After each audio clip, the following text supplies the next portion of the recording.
Habang masayang nagpapatuloy ang sugod bahay ng Itbulaga, isang simpleng eksena ang agad na nakakuha ng atensyon ng maraming manunood.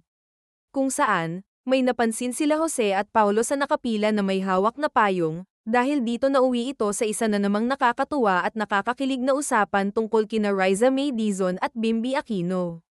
Sa gitna ng kasiyahan, isang maybe fan ang gumawa ng isang espesyal na wedding umbrella na may disenyo para kina Riza at Bimby. Agad itong ipinakita sa harap ng mga host at naging dahilan ng kilig at tawanan sa studio. Kitang-kita rin ang reaksyon ng dalawa na parehong napangiti at tila hindi rin inaasahan ang sorpresa. Dahil sa kakaibang regalo, lalong nabuhay ang kulitan na matagal nang sinusubaybayan ng kanilang mga tagahanga. Hindi na bago sa mga manonood ng Itbulaga ang pagiging malapit ni Riza at Bimby. Sa bawat pagkakataong nagkakasama sila sa programa, mapapansin ang natural nilang biruan at komportableng samahan.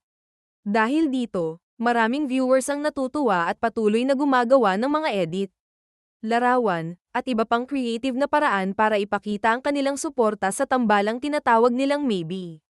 Ang wedding umbrella ay hindi man nangangahulugan ng anumang seryosong relasyon, malinaw na isa lamang itong simbolo ng paghanga at kasiyahan ng kanilang fans.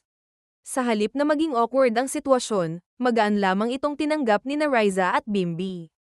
Ang kanilang pagiging game sa mga ganitong biro ang isa sa mga dahilan kung bakit patuloy silang nagiging paborito ng publiko. Mas naging usap-usapan pa ang pangyayaring ito nang biglang mabanggit ni Bimby ang isang bagay na ikinagulat ng marami. Ayon sa kanya, mayroon siyang announcement na ilalabas pagkatapos ng 2 taon. Hindi na niya ito dinetalye kaya agad na nagsimula ang iba't ibang haka-haka ng mga netizens. Marami ang nagtatanong kung may kinalaman ba ito sa kanyang pag-aaral, sa plano niyang pasukin ang showbiz ng mas seryoso, o may iba pa siyang proyekto. Sa isang eksena dahil mukhang kinilig ng sobra si Bimby sa ginawang wedding umbrella ng fans nila ni Riza, nandun na naman ang kulit ni Bimby na nakipag-appearan pa siya sa ibang dabarkads na halos mawala na siya sa frame ng camera, kaya't pinabalik siya ni Riza sa kanyang pwesto. Dahil walang karagdagang paliwanag na ibinigay si Bimby, nanatiling palaisipan ang tunay niyang tinutukoy. Gayunpaman, marami ang naniniwalang maaaring personal na layunin o career milestone ang nais niyang ibahagi sa tamang panahon. Ang iba naman ay naniniwalang gusto lamang niyang magkaroon ng excitement ang kanyang mga taga-suporta habang hinihintay ang tamang oras para sa kanyang malaking balita. Samantala, patuloy pa ring pinapatunayan ni Riza at Bimby na ang kanilang magandang samahan ay isa sa mga nagbibigay kulay sa programa.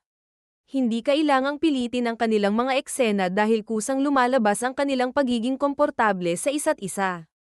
Ito rin ang dahilan kung bakit maraming viewers ang natutuwa sa bawat pagkakataong nagkakasama sila sa isang segment. Hanggang ngayon, wala pang opisyal na pahayag si Bimby tungkol sa detalye ng sinasabi niyang announcement na mangyayari pagkalipas ng 2 taon. Wala ring kumpirmasyon na may kaugnayan ito kay Riza o sa mga biro ng kanilang mga fans. Ang tanging malinaw ay nananatiling malakas ang suporta ng publiko sa kanilang tambalan, at bawat simpleng interaksyon nila sa Itbulaga ay mabilis pa ring nagiging usap-usapan sa social media. Habang hinihintay ng lahat ang ipinangakong anunsyo ni Bimby, siguradong marami pa ang mag-aabang sa susunod na kulitan at masasayang eksena nilang dalawa sa programa.